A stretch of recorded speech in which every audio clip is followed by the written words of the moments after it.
সালামু আলাইকুম গাইস, কেমন আছেন আপনারা সবাই? আপনাদের জন্য মজাদার একটু বিস্কিট পিঠার রেসিপি নিয়ে আসছি নারকেল দিয়া। প্রথম দেখুন আমি চুলার মধ্যে গুড়টা দিয়ে দিলাম, দিয়া অল্প করে বাটিটা ধুয়ে পানি দিয়ে দিছি। গুড়ের সাথে আমি অর্ধেক চিনিও দিছি, মানে আধা কাপ গুড় আধা কাপ চিনি দিছি। দিয়ে কিন্তু একসাথে ভালো করে আমি এখানে এই গুড়টা করে ভালো মতন পাগানো হওয়ান পর্যন্ত করবো। এখানে আমি গুঁড়া দুধ দিয়ে দিলাম 1 কাপের মতো নেব, একটু বেশি করে যাতে মজা লাগে এই জন্য। আর গুঁড়া দুধটা দিয়ে কিন্তু দেখুন আমি একটা নারকেল পুরো এরকম কুচি কুচি করে কাটটা দিছি, মানে বেশি একটা ছোটো করে নিয়ে বড় বড় করে স্বাদ মতন একটু লবণ দিছি। দিয়ে কিন্তু সুন্দর করে গুড়টার একটা পাগায় নেবেন, মানে গুড়টার একেবারে যেমন আঠা আঠা হয় ওরকম করে যেভাবে নাড়ু বানায় ওমন পাগায় নিয়ে তারপরে কিন্তু এখানে এই আটাটা, আর আমি এখানে চাইলের গুঁড়া আর ময়দা দুটো মিলাই দিছি একসাথে, যাতে এই পিঠাটা সুন্দর একটু নরম সফট হয় এই জন্য। তো দেখুন এদিকে একেবারে ভালো মতন এই ইয়াটা দিয়ে একেবারে ভালো করে পাগামো, যাতে গুড়টা মানে চালটা একেবারে ভালো করে আঠা আঠা যখন হয়ে যাবো তখন কিন্তু আমি নামাই দেবো।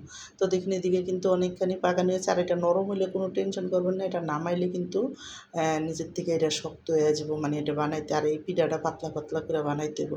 তো দেখুন এদিকে যখন নামানো হয়ে গেছে ঠান্ডা করে আমি কিন্তু অল্প করে করে হাতে গুঁড়ি লয়ে লয়ে তারপরে কিন্তু এই পিঠাটা বানাম। হাতে একটু গুঁড়ি নিলে তেল মেখে নেবেন, কোনো সমস্যা নেই।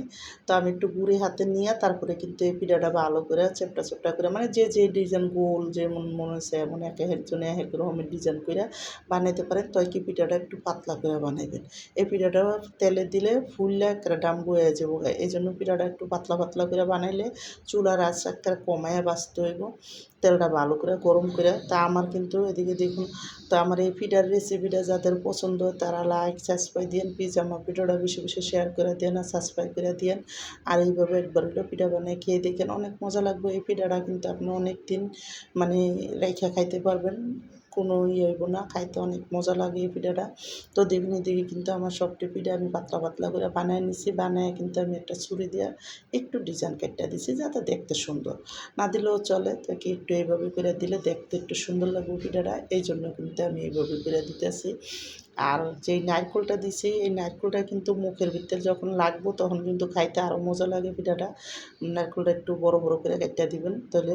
তা আমার কিন্তু এদিকে দেখুন আমি প্রতিটা ডিজাইন এইভাবে করে কইরা নিছি। আর তেলটা গরম করে আমি দিছি প্রথম, কিন্তু আমার তেলটা একটু বেশি গরম হয়ে যাওয়াতে পিঠাটা একটু কালো কালো হয়ে গেছে।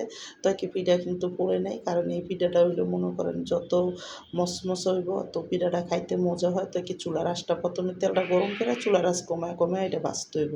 তাই কিন্তু আমি দেখুন এদিকে সুন্দর করে চুলার আঁচ কমায় বাছছি, কারণ এটা গুড়ের পিঠা তো খেজুর গুড়ের, এই জন্য কিন্তু ভাজলে উপরের থেকে এটা লাগতেছে কালো। তো আমার পিঠার দেখুন হয়ে গেছে।